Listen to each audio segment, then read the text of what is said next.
Alors là, vous voyez, il y a la queue de Kira qui est en train de bouger. Parce que, viens mon toutou. Hop. Voilà, on a un bout de Kira là.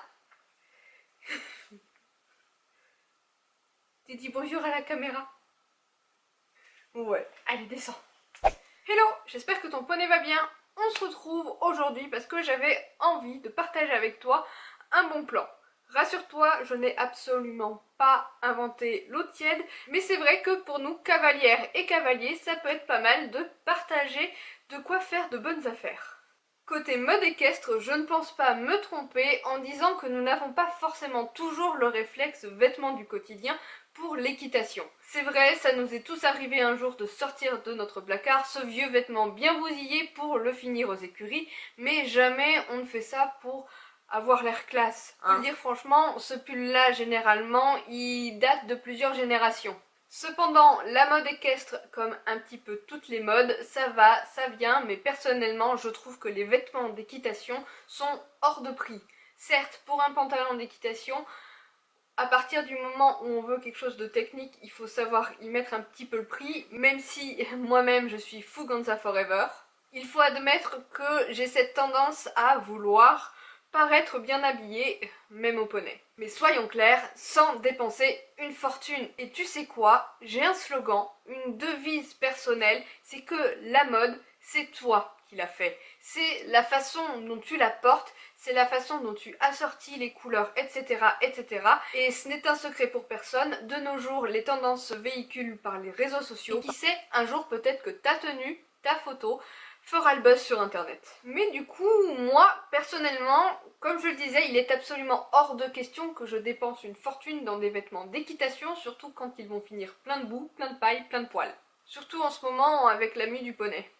Comme en plus de ça, d'une manière éthique, même si ce n'est pas ma politique de consommation de manière générale, ça m'embête un petit peu de payer une fortune des vêtements qui ont été fabriqués Dieu sait où, eh bien j'ai trouvé un site, et c'est en ça que je disais que je ne vante rien, qui est Vinted, qui te permet littéralement de recycler des vêtements qui ont déjà été utilisés. D'une part, ça a un côté écolo pour la planète parce que certes, pour le prix que tu vas mettre, ce sera du Made in China aussi, mais en les achetant d'occasion, tu n'auras pas relancé ce fameux marché lointain. Et en plus, tu donnes une seconde vie à des vêtements qui peuvent paraître un peu démodés ou auxquels on n'aurait pas pensé pour le quotidien, aux écuries. Personnellement, ça me fait moins mal au cœur de payer 10 € pour un pull de marque qui a déjà été utilisé, plutôt que d'aller l'acheter en magasin à 50 € et de lui réserver à peu près le même sort. Parce que oui, sur Vinted aussi, même si les articles de sport ne sont pas autorisés, personnellement j'ai essayé de publier un bon nombre de tapis de selle et je me suis fait éliminer toutes mes annonces. Tu retrouves aussi bien sûr des vêtements d'équitation. Il y a tout ce que tu veux, franchement Vinted c'est vraiment le bon plan si tu veux t'équiper pour une veste de concours pas trop chère. Il y a des pantalons, même si la plupart sont un peu vieillots et on les scratch en bas. Et de quoi renouveler un petit peu ta garde-robe de cavalière pour les jours de semaine. Toutefois, ce n'est pas de ça dont je vais parler aujourd'hui, mais bel et bien de quelques petits achats que j'ai pu faire, des vêtements civils du quotidien que j'ai décidé de recycler pour l'équitation. Tu l'as sans doute remarqué, la mode équestre depuis une grosse année maintenant, et les tendances anglaises particulièrement, vont vers ce qu'on appelle le basic layer, c'est-à-dire une première couche, comme un sous-pull en fait, qui va te servir soit sous un gros pull en hiver, soit en simple t-shirt à manches longues au printemps. Et personnellement, à Noël, j'ai eu deux sous-pulls qui n'ont absolument rien à voir avec l'équitation, mais pour lesquels j'avais franchement une idée derrière la tête. Ces deux sous-pulls, en l'occurrence, venaient du magasin Camailleux. Il y a ce joli vert sapin qui va merveilleusement bien avec mon dernier tapis vert sapin acheté chez Kramer. Comme ça me fait un bel ensemble sans avoir à investir dans un pantalon vert sapin qui, d'une part, est hyper difficile à trouver et d'autre part, ça ferait trop de vert d'un coup, quoi. Alors certes, ce sont des matières synthétiques qui n'ont probablement absolument rien à voir avec les basic layers qui sont vendus en Angleterre, fait pour l'équitation, puisque théoriquement ils sont supposés absorber la transpiration, l'évacuer, etc., etc. Bref, en gros, quand tu portes ça, si tu sues un petit peu trop, c'est moche. Mais personnellement, je peux assumer complètement d'être moche en fin de séance si l'idée de la tendance était un petit peu là de base. Le deuxième de la même marque était donc un joli sous-pull en bleu marine pour aller avec l'ensemble de mes tapis bleu marine. Tu le sais, c'est l'une des couleurs que je possède le plus, entre autres dans ma sellerie. Et ben pareil, j'ai pas de pantalon bleu marine, donc forcément pour le printemps c'est parfait. Ou bien en sous-couche sous une veste à zipper, c'est juste parfait. Cependant, comme je l'évoquais tout à l'heure, sur l'étiquette, il ne s'en cache pas, c'est écrit en gros Made in China. C'est pour ça que cet hiver, je me suis dit, tiens, pourquoi ne pas acheter des vêtements d'occasion pour renouveler un petit peu ma garde-robe, puisque mes vêtements d'hiver pour le poney commençaient vraiment à défraîchir. Donc dans cette idée, je me suis acheté un petit sous-pull gris, qui va à peu près avec tout aussi, puisque encore une fois, le gris fait partie des couleurs que je possède le plus dans ma sellerie. Bref. Celui-ci est de la marque Jennifer. Et un petit sous-pull de la même idée, qui est de couleur bordeaux, un peu chiné, un peu dans la même idée que celui-ci, puisqu'ils sont tous les deux de la même marque. Et sincèrement, pour les deux, je crois que j'ai dû payer 3 €. Du coup, ben, je peux bien suer dedans comme un vieux cochon. Pour 3 €, je pense que je vais m'en remettre. Est-ce que ça sue, les cochons ?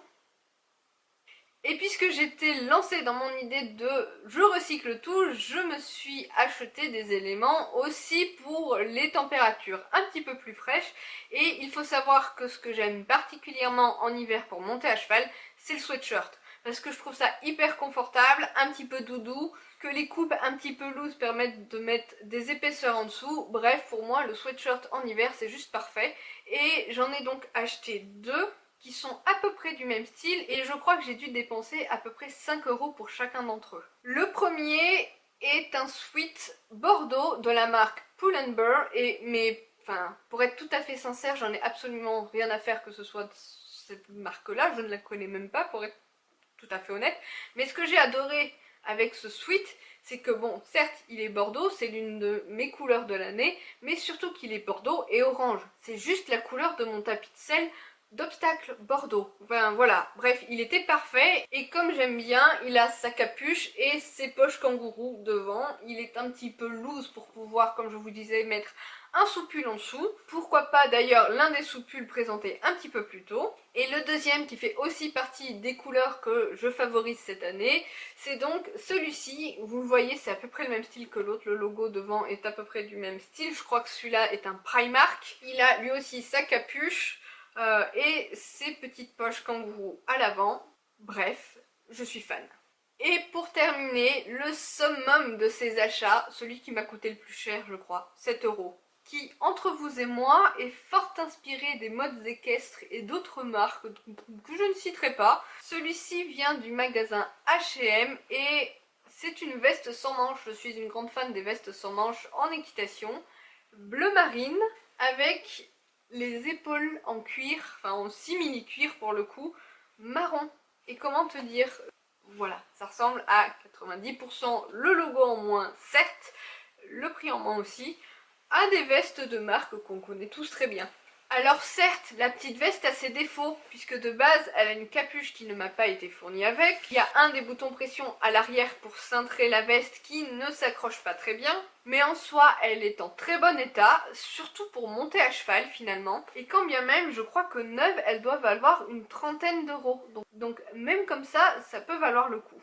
Pour terminer cette vidéo, je dirais que ce site Vinted, on n'y penserait pas forcément quand on est cavalier pour s'équiper pour aller au cheval, mais ça peut valoir le coup pour se donner des idées et surtout si vous trouvez qu'un article est un petit peu cher, il suffit de faire une recherche, de retrouver exactement le même et là tu pourras faire une petite concurrence des prix pour aller vers celui qui te plaît le plus. Les paiements sont sécurisés et bon à mon avis ça peut valoir le coup de s'y attarder un petit peu.